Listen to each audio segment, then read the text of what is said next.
Hello साथियों, आप सभी का स्वागत है क्लास 24 के एसएससी एग्जाम में। तो आप सभी कैसे हैं? स्वस्थ हैं, मस्त होंगे और सभी की प्रॉपर तरीके से तैयारी चल रही होगी। बिल्कुल, आज हम जानते हैं कि मैथ्स में जो बिल्कुल जीरो लेवल का बच्चा है, जो बिल्कुल अभी बिगनर है, जिसने तैयारी एसएससी की स्टार्ट की है, वो कैसे अपना 50 में 50 स्कोर प्राप्त कर सकता है और बिल्कुल जीरो से लेके अपर लेवल तक कैसे जा सकता है। तो बिल्कुल, अगर हम आपसे बात करें कि आपको बस 5 रूल फॉलो करने हैं एसएससी में, क्या करने हैं? सिर्फ 5 रूल आप फॉलो कर लो और 100% मैथ में आपको सफलता 25 में 50 में 50 आपको मिलने वाली है। और अगर मेंस की बात करें तो आपका 100 क्वेश्चन आते हैं, 200 नंबर का पेपर होता है, ठीक है ना। तो कुल मिला के पूरे टोटल कितने 250 नंबर होते हैं। अगर मैं सबसे पहले आप बात करूं इसमें कि पहले प्री की मैं बात करता हूं, बिल्कुल किसकी बात करता हूं, सबसे पहले मैं प्री की बात करता हूं। तो नंबर आप क्वेश्चन आपके 25 आते हैं। कितने आते हैं? 25 क्वेश्चन आते हैं। वो भी कितने नंबर्स के? प्रत्येक क्वेश्चन 2 नंबर का होता है, तो आपका 50 नंबर का हो गया। ये प्री में आते हैं। अगर मैं मेंस की यहीं पे बात करूं, किसकी बात करूं, मेंस की बात करूं, तो मेंस में आपके 100 क्वेश्चन आते हैं और 2 नंबर का प्रत्येक क्वेश्चन होता है, मतलब 200 नंबर। कुल मिला के अगर मैं बात करूं कि प्री और मेंस मिला के आपको फोकस कितने नंबर पे करना है? 250 नंबर पे फोकस करना है। कितने नंबर पे? प्री प्लस मेंस मिला के फोकस कितने नंबर पे करना है? 250 नंबर पे फोकस करना, प्री प्लस मेंस लगा के, ठीक है ना। इतना बात। अब जो बच्चा बिगिनर है, अब जो भाई बिगनर है वो कैसे तैयारी कर सकता है? उसके लिए जो बिल्कुल बिगनर है, जिसने अभी स्टार्टिंग से तैयारी स्टार्ट की है, उसको कुछ नहीं पता एसएससी के बारे में, क्या है मैथ, क्या होता है, बिल्कुल, तो उसके लिए मैं बता देना चाहता हूं, जो भी बिगनर है, बिल्कुल सबसे पहले तो आपको क्या करना होगा, सबसे पहले अगर आप एसएससी की प्रिपरेशन कर रहे हैं मेरे भाई, तो आपको कांस्टेंट रहना, मतलब कंसर्न बना के रखना होगा, बिल्कुल स्थिर रहना, मतलब इसे बोल सकते हैं कांस्टेंट रहना। बिल्कुल जैसे कांस्टेंट होता है ना, कांस्टेंट नियतांक जैसे बोलते हैं आपको, बिल्कुल कंसर्न इतना, बिल्कुल कॉन्फिडेंस इतना लेवल होना चाहिए। बिल्कुल भी आप ये मत सोचो कि सर इतना समय लगेगा, उतना समय लगेगा। सबसे पहले अपने दिमाग को क्या करो? कांस्टेंट करो, स्थिर कर दो बिल्कुल दिमाग को। ये बिल्कुल आप भूल जाओ कि 1 साल 2 साल 6 साल, ये कोई मतलब नहीं। सबसे पहले क्या करो, आप कांस्टेंट अपने आप को स्थिर बना लो कि हमें यहीं पे डिगे रहना है, मतलब अडिग रहना है। सबसे पहली स्ट्रेटजी तो आपकी ये होनी चाहिए कि फालतू का दिमाग ना लगाए कि 2 महीने में कोर्स कवर हो जाए, 4 महीने में हो जाए, मेरा इस बार नहीं सिलेक्शन हुआ, अगली बार नहीं हुआ। तो ये सब चीजें क्या करना आपको, ये चीजें क्या करना आपको, ये बना के रखना है। दूसरी अगर मैं यहीं पे बात करूं, जो सबसे ज्यादा आपको फॉलो करना है, तो सेकंड नंबर की जो आपकी स्टेप होती है मेरे भाई, सबसे ज्यादा जो आपको फॉलो करना, वो PYQ के रूप में फॉलो करना। क्या? अब सर ये PYQ क्या होता है? PYQ का मतलब होता है प्रीवियस ईयर क्वेश्चन पेपर। क्या होता है? Previous year question paper. क्यों? क्योंकि एसएससी भाई साहब 80 to 85% लगभग प्रीवियस ईयर ही पूछता है। ये रिकॉर्ड है। एसएससी अगर मैथ की बात करो या किसी भी सब्जेक्ट की बात करूं, तो 80 to 85% आपका प्रीवियस ईयर ही पूछता है। तो सबसे पहले हमें क्या करना है, हम बिगिनर, हमें प्रीवियस ईयर पे फोकस करना चाहिए। अब सर प्रीवियस ईयर इसलिए फोकस करना चाहिए ताकि हमें क्या करना होगा, पैटर्न पता चलेगा कि एसएससी ने किस किस टॉपिक से कैसे कैसे सवाल कितने अपर लेवल तक पूछे। तो ये हो गई प्रीवियस ईयर पेपर की बात। जो आपकी तीसरी स्टेप होती है, आपकी क्या तीसरी स्टेप, अब जब आपने प्रीवियस ईयर पेपर लगा लिया पूरा, उसमें से आपके कुछ क्वेश्चन बने, सपोज दैट आप प्री लगा रहे हैं प्रीवियस ईयर का, तो उसमें से आपके 5 ही क्वेश्चन बने, 10 ही क्वेश्चन बने, 15 क्वेश्चन बने, तो आपको घबराना नहीं है बिल्कुल कि अरे सर मेरे तो 5 ही क्वेश्चन बने, मेरे तो 10 ही क्वेश्चन बने। ये बिल्कुल बिगिनर के लिए है, बिल्कुल डरना नहीं है। फिर हमें क्या करना होगा, आप ये भी तो देखो कि मैं बिगिनर हूं, मेरे कोई कॉन्सेप्ट क्लियर नहीं है, तो हमें तीसरी स्टेप में क्या करना चाहिए, हमें कॉन्सेप्ट क्लियर करेंगे। क्यों? क्योंकि हमें बिना कॉन्सेप्ट के पता ही नहीं, तभी तो हमारे कहीं 5 क्वेश्चन सही हुए, 10 क्वेश्चन सही हुए। अब जब हमने क्या किया, हमने देखा कि अर्थमेटिक का वेटेज कितना आया था प्री में, और मेंस का जो एडवांस होती है उसका वेटेज कितना आया था प्री में, ठीक है ना। फिर वहां से हम क्या करेंगे, अपने कॉन्सेप्ट बहुत ही ताबड़तोड़ से तैयारी करेंगे, पूरा प्रैक्टिस करेंगे, पहले पूरा सीखेंगे कॉन्सेप्ट की, पूरे चैप्टर अर्थमेटिक के देखेंगे, फिर एडवांस के देखेंगे, ठीक है ना।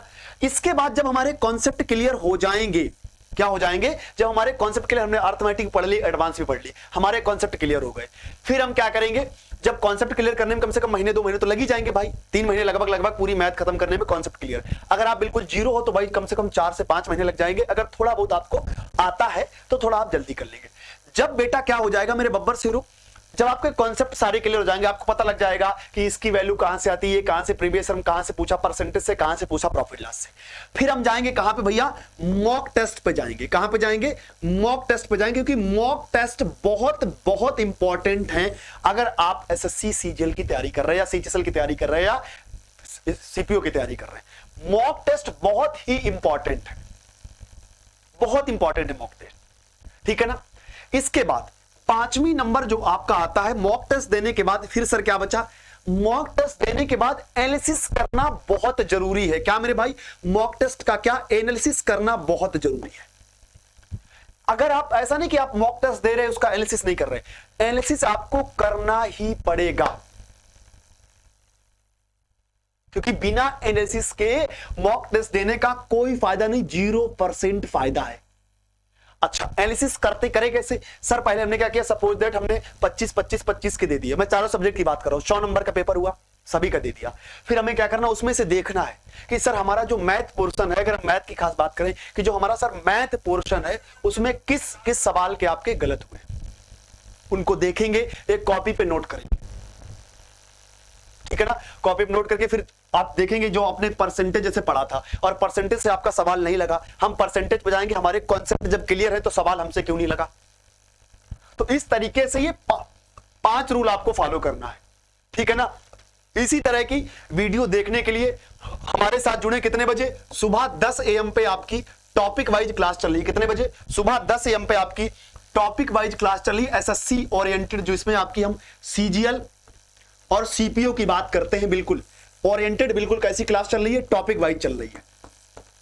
कैसी चल रही है, टॉपिक वाइज क्लास चल रही है। क्या चल रही है, टॉपिक वाइज क्लास। तो मैंने आपको क्या बताया, सबसे पहले क्या बताया मेरे भाई, सबसे पहले हमने आपको बताया कौन सा रूल फॉलो करना। सबसे पहले आप जान ले कि प्री में 25 क्वेश्चन आते, 2 नंबर के 50, मेंस में 100 क्वेश्चन आते, 200 नंबर के। हमें टारगेट दोनों बना के चलना है, ऐसा नहीं कि हम प्री का देखें जब मेंस आएगा तब तैयारी करेंगे, हमें टारगेट क्या करना है, दोनों को बना के चलना। जो प्री प्लस मेंस लगा के टोटल कितने आते हैं, 250 मार्क्स आते हैं। क्या आते हैं, 250 मार्क्स की गणित आती है उसमें से। तो सबसे पहले हमें क्या करना, कांस्टेंट रहना, मतलब स्थिर रहना, कंसर्न बना के रखना, हमें बिल्कुल भी घबराना नहीं, क्योंकि एसएससी आपसे क्या, समय मांगती है।